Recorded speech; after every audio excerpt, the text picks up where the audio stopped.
नमस्कार दोस्तों। जनवरी के इस मौसम में कड़ाके की सर्दी में अब जबकि जनवरी का महीना खत्म होने वाला है, लेकिन ऐसे में इतनी कड़ाके की सर्दी में आज का ये वीडियो बहुत खास है। इसको ज़रूर सुनिएगा, इसको देखिएगा और मैं कोशिश करूँगा आपको समझाने की कि कैसे अ, जो राम विरोधी पार्टियाँ थीं, जो हैं बल्कि अस्तित्व में हैं, वो कैसे राम की शरण में हैं और उनका राम के बगैर गुजारा नहीं हो रहा। देश में राम नाम की लहर है। विदेश से बड़ी संख्या में लोग आ रहे हैं। हमारे देश के कोने-कोने से इतनी ठंड में लोग अयोध्या आ रहे हैं और बहुत कुछ चल रहा है। लेकिन मैं आपको अपनी बात को आगे बढ़ाऊँ उससे पहले एक हमेशा की तरह अनुरोध है कि चैनल को लाइक कीजिएगा, वीडियो को लाइक कीजिएगा, इसको शेयर कीजिएगा, सब्सक्राइब कीजिएगा। दोस्तों, जैसा कि मैं पहले ही कह चुका हूं कई बार कि राम इस देश के कण-कण में व्याप्त हैं। राम के बगैर हम इस राष्ट्र की कल्पना नहीं कर सकते। राम हमारे आराध्य हैं और सबसे बड़ी बात यह है, प्रभु राम का मंदिर हिंदुस्तानियों की चेतना का विषय है। इसलिए मैं कह रहा हूं कि इस वक्त जो राजनीतिक माहौल है, उसमें इतनी सर्दी में भी तापमान काफी गर्म है। राजनीतिक तापमान गर्म है, इतनी सर्दी में भी। अयोध्या में तो आपको पता ही है कैसा समा है।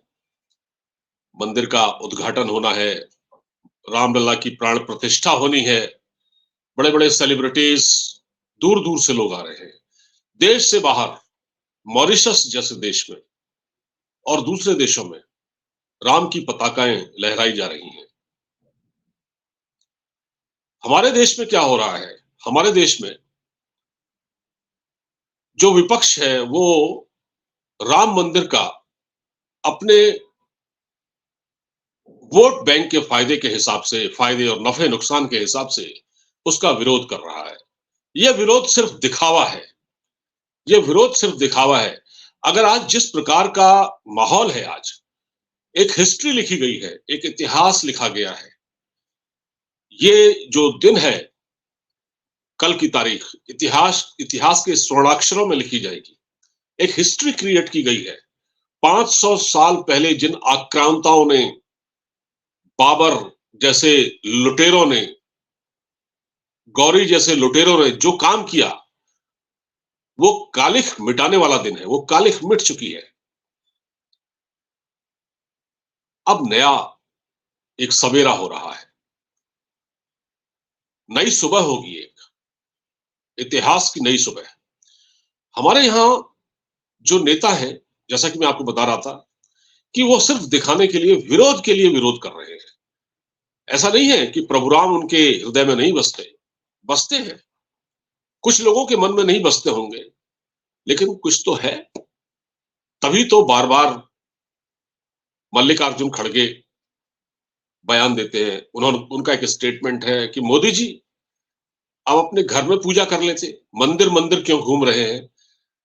इनको नहीं मालूम है असल में ये ये पब्लिक से कनेक्ट लोग नहीं है, ये जमीनी लोग नहीं है।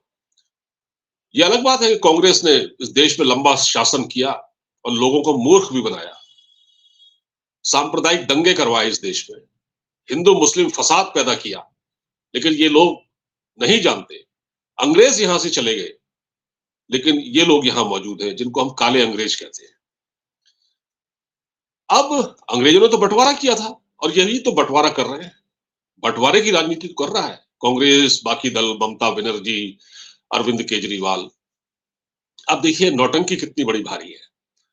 अरविंद केजरीवाल कल दिल्ली में भंडारा करवाएंगे, जगह जगह भंडारे का आयोजन होगा। और अरविंद केजरीवाल ने तो हर मंगलवार को सुंदरकांड का पाठ कराने का ऐलान किया है, भगवान राम की शरण में। अलग बात है कि अयोध्या से इन्विटेशन नहीं मिला, और मिला होता भी तो वो कौन से जाने वाले थे, वो भी वहां राजनीति करते, क्योंकि उनको भी तो एक कम्युनिटी का वोट बैंक दिख रहा है ना। जिन्होंने कांग्रेस को वोट दिया था वो सारा शिफ्ट केजरीवाल की ओर हो गया, तो उनको भी तो वो फायदा दिख रहा है ना, वही कांग्रेस को दिख रहा है। कांग्रेस की नेता ने, सोनिया गांधी ने मना क्यों किया वहां जाने से? इनविटेशन मिला था उनको, दो नेताओं को, खड़गे को और उनको, लेकिन उन्होंने कहा हम नहीं जाएंगे, क्योंकि हम तो सर्वधर्म समभाव में यकीन रखते हैं। सर्वधर्म समभाव का मतलब होता है कि अगर हम एक कम्युनिटी को नाराज कर देंगे तो हमको वोट नहीं मिलेगा। ये दिखावे का सर्वधर्म समभाव है। तो फिर राहुल गांधी आज शंकर देव के मंदिर क्यों गए आसाम में? शंकर देव की मंदिर। इसी तरह से ममता बनर्जी वो सद्भावना यात्रा क्यों निकाल रही हैं? इसी तरह से उद्धव ठाकरे महाराष्ट्र के कालाराम मंदिर में गए हैं, उनको या राम की याद क्यों आई? अरविंद केजरीवाल तो भंडारे करवा रहे हैं दिल्ली में। ये सिर्फ दिखाने का विरोध है। इसमें इनकी असल में पब्लिक समझ चुकी है। इस देश की 140 करोड़ जनता में से बहुसंख्यक लोग इस बात को मान चुके हैं कि ये पार्टियां सिर्फ वोटों के लिए अपना फायदा देखती हैं, वोटों के लिहाज से सारे समीकरण तय करती हैं। इनको राम से, कृष्ण से कोई लेना देना नहीं है इनको। न राहुल गांधी जनेऊधारी हिंदू बन जाते हैं वो चुनाव के टाइम पर। ए.के. एंटनी जो सोनिया गांधी के बड़े खास नेता रहे हैं और रक्षा मंत्री रहे इस देश के, जब उनसे एक बार पूछा गया कि 2014 में जब प्रधानमंत्री मोदी सत्ता में आए, तो उनसे पूछा गया कि भाई हम हार क्यों गए? सोनिया गांधी ने पूछा, कांग्रेस इतनी बड़ी पार्टी है, उसकी ऐसी दुर्गति क्यों हुई? पब्लिक ने उसको लानतें क्यों भेजी? इसलिए तो एंटनी ने जवाब दिया, उन्होंने कमेटी बनाई थी, एक एंटनी क्रिश्चियन थे, उन्होंने जवाब दिया कि इस देश की 80 करोड़ जनसंख्या को, यानी हिंदुओं को, ये समझ में आ चुका है कि कांग्रेस हिंदू विरोधी पार्टी है। प्रधानमंत्री मनमोहन सिंह थे इस देश के, यूपीए के वक्त। उन्होंने एक स्टेटमेंट दिया था कि इस देश में प्राकृतिक संसाधन जो भी है, नेचुरल रिसोर्सेज, उस पर पहला हक अल्पसंख्यकों का है, माइनॉरिटीज का है, हिंदुओं का क्यों नहीं? इस देश में बहुसंख्यक हिंदू हैं, आप उनका हक मार के किसी और की बात कर रहे हैं। तो ये जो एक पुनर्जागरण हुआ है इस देश में, हिंदू पुनर्जागरण, एक चेतना आई है, नव चेतना आई है इस देश में, उससे लोगों को समझ में आ चुका है कि यार ये पार्टियां तो इतने लंबे समय तक हमारे देश में शासन करती रही। कोई पश्चिम बंगाल में मुसलमानों के नाम पर वोट मांगता रहा, कोई दिल्ली में मुसलमानों के वोट नाम पर वोट मांगता रहा, और हिंदू कम्युनिटी को लगातार दबाया गया, उनके साथ सौतेला व्यवहार किया गया। ये वैसे आज राजनीतिक बात करने का विषय नहीं था, क्योंकि कल तो बहुत भव्य आयोजन है, बहुत ही भव्य आयोजन है। आप देखिए टेलीविजन स्क्रीन पर जब वो सब चलेगा तो दुनिया देखेगी, पूरी दुनिया देखेगी, हिंदुस्तान तो देखेगा देखेगा, पूरी दुनिया देखेगी भारत की आध्यात्मिक शक्ति, भारत का आध्यात्मिक उजास, भारत का कल्चर, भारत की संस्कृति, भारत की तहजीब, ये सारी दुनिया देखेगी। अयोध्या से जब सीधा प्रसारण होगा तो उसको सिर्फ हिंदुस्तानी नहीं देखेगा। अब देखिए आज ऋषि सुनक कौन है? ऋषि सुनक यूके का प्राइम मिनिस्टर है, उसको भी हिंदू होने पर गर्व है अपने। लेकिन हमारे यहाँ जो बैठे हैं नेता, ये कहते हैं कि हम क्यों जाएं जी राम मंदिर, वो तो प्रधानमंत्री मोदी का प्रोजेक्ट है, वो तो बीजेपी का एक प्रोपेगेंडा है। ये कहने वाले, ऐसा कहने वाले लोगों को मॉरिशस जैसे देश से, ऋषि सुनक जैसे देश प्रधानमंत्री से सीखना चाहिए। अब वो चला गया, वो वक्त चला गया कि मेरे बाप प्रधानमंत्री थे, मेरे दादा प्रधानमंत्री थे, मेरी माँ, मेरी जो है वो थी दादी प्रधानमंत्री थी। ये सब चला गया। अब कोई नहीं, अब पब्लिक इस नाम पर मोटिवेट नहीं होती, पब्लिक आपको इस नाम पर वोट नहीं, अपने परिवारवाद के नाम पर वोट नहीं देती। नहीं तो अखिलेश यादव बेरोजगार क्यों बैठे हैं उत्तर प्रदेश में?